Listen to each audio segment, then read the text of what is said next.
ውድ የፊዱ ቤተሰቦቼ እንዴት ናችሁልኝ? ሰላም ናችሁ ወይ? ሰላማችሁ ብዝዝት ይበልልኝ። በነገራችን ላይ ዛሬ የማሳያችሁ ነገር ቢኖር ለፀጉር እድገት ስፔሻሊ ለፈጣን ፀጉር እድገት ከሚያስፈልገን የመጀመሪያው ግብአት ወይንም ልንጠቀመው የሚገባው በቀላሉ በቤታችን የምናገኘው ዝንጅብል ነው። ዝንጅብል ለፈጣን የፀጉር እድገት በሚገባ ትልቅ አስተዋጽኦ አለው። ለምን እንደሆነ ታውቃላችሁ? የመጀመሪያ እያወራኋችሁ አሰራሩን እያሳየኋችሁ ሁለት አይነት የአሰራር ዘዴ ነው ማሳያችሁ። እናንተ የተመቻችሁን መጠቀም ትችላላችሁ። ብዙ ዝንጅብል ራሱ አይፈልግም። ይቺን ለሁለት ነው መቆርጣት ራሱ ምን አንደኛ የሚያስፈልገውን ነገር ትልቁ ነገር ፀጉሩ ዘለላው ሳይሆን የፀጉራችን ቆዳ ነው። ትልቁ ለፀጉር እድገት ዋናው መሰረት። ኦኬ ቤተሰቦቼ ሶሪ ጉንፋን በጣም ይዞኛል እውነት ለመናገር።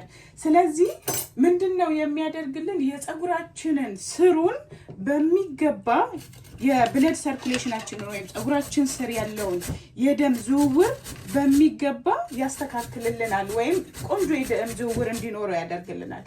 ሲቀጥል የፀጉራችንን ቆዳውን በሚገባ ንጹህ ስለሚያደርገው የፀጉራችን ቆዳ ላይ የሚለጠፉ ባክቴሪያዎች፣ ጀርሞች፣ ቅባቶች፣ ወዛም ነገር የቆዳችን ራሱ ወዝ አለው እሱን ጽድት ስለሚያደርግልን ፀጉራችን ለመብቀል ምንም የሚያስቸግረው የሚያግደው ነገር የለም። ስለዚህ አክቲቭ ሆኖ ፀጉራችን እንዲበቅል ይረዳናል ማለት ነው። ሲቀጥል ደግሞ ምንድነው የሚረዳን መሰላችሁ?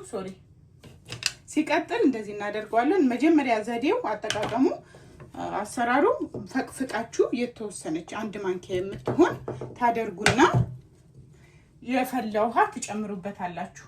ኦኬ የመጀመሪያው አሰራር አያችሁት? የፈላ ውሃ ጨምሩበትና እንደዚህ አድርጌ 5 ደቂቃ አስቀምጠዋለሁ። ግን የፈላ ውሃ ጨምሩበትና 5 ደቂቃ አስቀምጡት።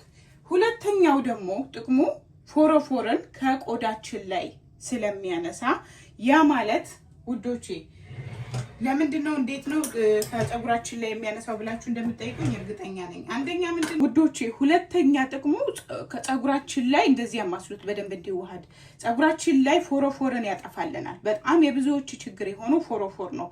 ፎረፎር እንዴት መሰላችሁ የሚያጠፋው? ዝንጅብል በተፈጥሮ ባክቴሪያዎችንና ፈንገሶችን የመግደል ባህሪ ስላለው በቀላሉ ፎረፎሩን ከፀጉራችን ላይ ወይም ከቆዳችን ከተለጠፈው የፀጉራችን ቆዳ ላይ ሙልጭ አድርጎ ያጠፋልናል። በሳምንት 3 or 4 መጠቀም ትችላላችሁ።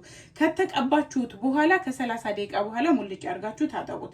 ሶስተኛው ደግሞ የፀጉራችንን ቆዳ ትልቁ ነገር ቆዳው ላይ ነው የምላችሁ። ለዚህ ነው ደጋግሜ የፀጉራችን ላይ ያለውን ቆዳ በጣም ሴንሲቲቭ ስለሆነ ዝንጅብል በደንብ ብለድ ሰርኩሌሽኑን አክቲቭ እንዲሆን ስሙዝ እንዲሆን ኦኬ በደንብ ሴንሲቲቭ የሆነውን ፓርት በደንብ ስሙዝ እንዲሆን ወይም ባክቴሪያዎችን በማጥፋት በጣም በቀላሉ ይረዳዋል ማለት ነው። ስለዚህ ይሄኛው 5 ደቂቃ እስኪዘፈዘፍልኝ ሌላውን ላሳያችሁ። ሌላውን ፕሮሰስ ይሄን እንደዚህ አድርጌ ያኛውንስ ምንድነው ማድረገው?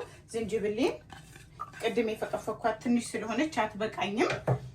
ትንሽ ጨመር አድርጌ ዝንጅብሌን አደርግና እቺን መታከል ነው ያደረኩት። ማሽኑ ስለማስገባት እንዲቆራረጣታለሁ። እጃችሁ ንጹህ ከሆነ ተጠቀሙ። እቺን ነው የምታከለው። አያችሁ? ከዛ ጨምራለሁ። ንጹህ ውሃ ነው የምጨምርበት። አሁን ላይ የሞቀ ውሃ ሳይሆን ንጹህ ውሃ ትጨምሩበታላችሁ። የውሃውን መጠን ችግር የለውም። እዩ ዝንጅብሌን ጨምሬያለሁ። ይታያችኋል? ዝንጅብሌን ጨምሬያለሁ። ውሃውን መጠኑን ራሳችሁ ይመጣጣናል የምትሉትን ንጹህ ውሃ ጨምሩበት። ከዛ መፍጨት ብቻ ነው። እፈጨዋለሁ በማሽን።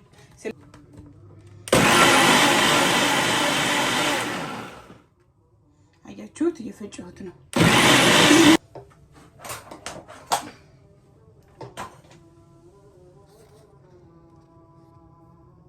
ይሄው እንግዲህ ከተፈጨ በኋላ አያችሁ ከለሩ የዝንጅብሉን ይዞልኛል።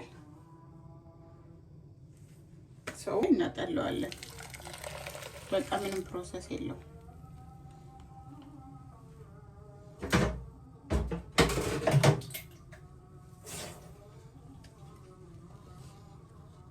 ከዛ እንደዚህ ጆክ ታመጡና የጠለለውን መገልበጥ ብቻ ነው። ከዛ ውዶቼ ይሄው እቺኛዋም ራሷ ያስቀመጥናት የዘፈዘፍናት ኦሬዲ 5 ደቂቃ ሆኗታል። ሁለቱንም አንድ ላይ ነው የማረገው። ምንም ችግር የለውም። ይሄው እቺኛዋንም ማጥለል ብቻ ነው በቃ። ከዛ ዝንጅብላችን የፍሬሽ ዝንጅብል መሆን አለበት ውዶቼ።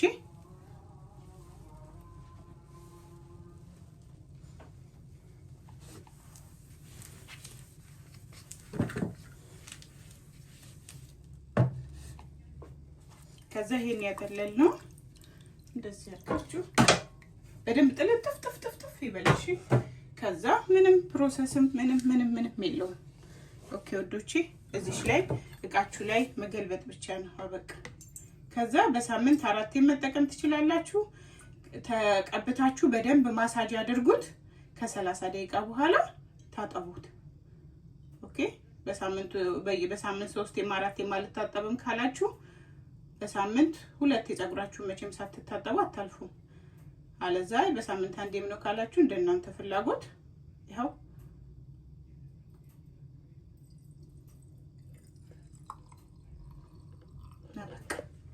አሁን ይሄኔ ከሳምንት በላይ ይሆነኛል። አንዴ ሰርታችሁ ፍሪጅ ውስጥ ስለምታስቀምጡት የፈለጋችሁትን ያክል ማስቀመጥ ትችላላችሁ።